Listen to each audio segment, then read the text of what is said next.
ఆ BJP party తరపు నుంచి చాలామంది ఏపీ ప్రజలు కావచ్చు, ఏపీలో ఉన్నటువంటి ముఖ్యమంత్రి చంద్రబాబు నాయుడు కూడా ఇక్కడికి వచ్చి ప్రచారం కూడా చేశారు. దాంతోపాటు అనేక మంది కూడా ప్రచారం కూడా చేయడం జరిగింది. అంటే ఇతర రాష్ట్రాల కంటే ఢిల్లీలోనే బీజేపీ చాలా వరకు చాలా హామీలు ఇచ్చారు, కానీ అవి అమలు చేయడం సాధ్యమవుతుందా? ఎందుకంటే ఢిల్లీ సిటీలో 100% దేశంలో మీరు ఎక్కడ ఎన్నికలు జరిగినా కూడా ఒకసారి గమనించండి.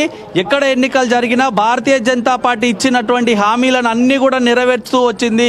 అటు హర్యానాలో కానీ, తర్వాత మిగతా ఏ రాష్ట్రంలో, యూపీలో కానీ ఎక్కడైనా కూడా భారతీయ జనతా పార్టీ నిజమైన వాగ్దానాలు చేసి ఈరోజు అధికారంలోకి వచ్చిన ప్రతి చోట కూడా ఇచ్చిన హామీలన్నిటి కూడా అమలు చేస్తూ వచ్చింది.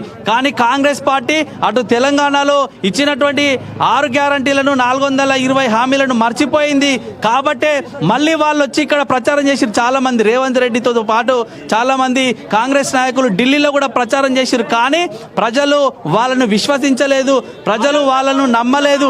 కాంగ్రెస్ పార్టీని ఎట్లయితే తెలంగాణ రాష్ట్రంలో ఇచ్చిన హామీలు అమలు చేయకుండా ఉందో అని చెప్పేసి ఇక్కడ కూడా వాళ్ళ హామీలను నమ్మలేదు. కాబట్టి ఖచ్చితంగా రాబోయే రోజుల్లో భారతీయ జనతా పార్టీ అయితేనే ఢిల్లీ అభివృద్ధికి కీలకంగా కానుందని చెప్పేసి నమ్మి ఈరోజు ఓట్లేసారు.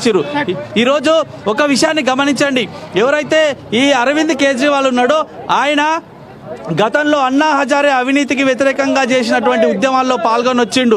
ఆయన ప్రతి సందర్భంలో చెప్తాడు, నేను ఒక సాధారణ సీఎంని, నా ఎమ్మెల్యేలు సాధారణమని. కానీ రెండోసారి అధికారంలోకి వచ్చిన తర్వాత 42 కోట్లకు పైగా ఒక పెద్ద భవంతిని నిర్మించుకొని అద్దాల మేడలో ఉండి ప్రజల సమస్యలను విస్మరించినటువంటి పార్టీ ఈరోజు ఆమ్ ఆద్మీ పార్టీ. కాబట్టి వాళ్లకు తగిన బుద్ధి చెప్పిరు, తగిన శాస్తి చెప్పిరు. రాబోయే రోజుల్లో ఆమ్ ఆద్మీ పార్టీ నామరూపాలు లేకుండా పోతుందని సందర్భంగా తెలియదు. చెప్పండి, మీరు ఎక్కడి నుంచి వచ్చారు, మీ ఫలితాలను ఎలా చూస్తారండి?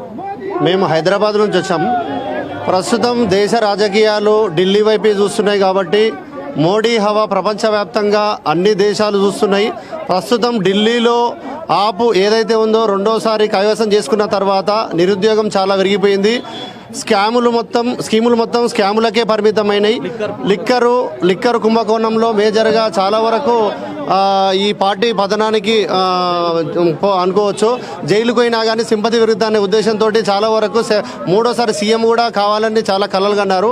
కానీ 100% మోడీ ఏదైతే ఎన్నికల హామీలు ఇచ్చాడో అది ఖచ్చితంగా నెరవేరుతుందని ఈసారి చాలా గట్టిగా ఢిల్లీని పునర్విష్కరణ దిశగా వెళ్ళాలని చూస్తున్నారు.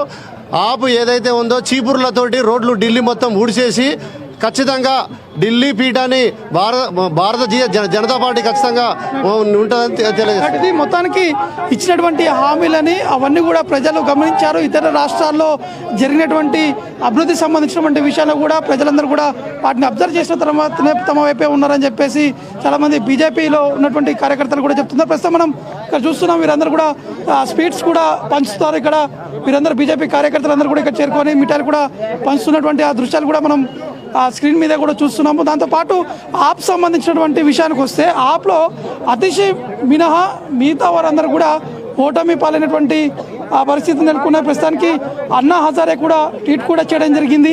అధికార దాంతోనే కేజ్రీవాల్ ఓడిపోయారని చెప్పేసి అన్నా హజారే కామెంట్ కూడా చేయడం జరిగింది. అంటే కేజ్రీవాల్పై అనేక అవినీతి ఆరోపణలు కూడా వచ్చాయి. అవన్నీ కూడా ఇప్పటికే ప్రజలందరూ కూడా గమనించారు. తాను సామాన్య ప్రజల కోసమే వచ్చాము అని చెప్పేసి మొదటగా కేజ్రీవాల్ కూడా చెప్పడం జరిగింది. కానీ చేస్తున్నటువంటి పనులు కావచ్చు, చాలా స్కామ్స్ కూడా జరిగాయి. అవినీతి ఆరోపణలు కూడా ఎక్కువగా కేజ్రీవాల్ పై ఉన్నాయి.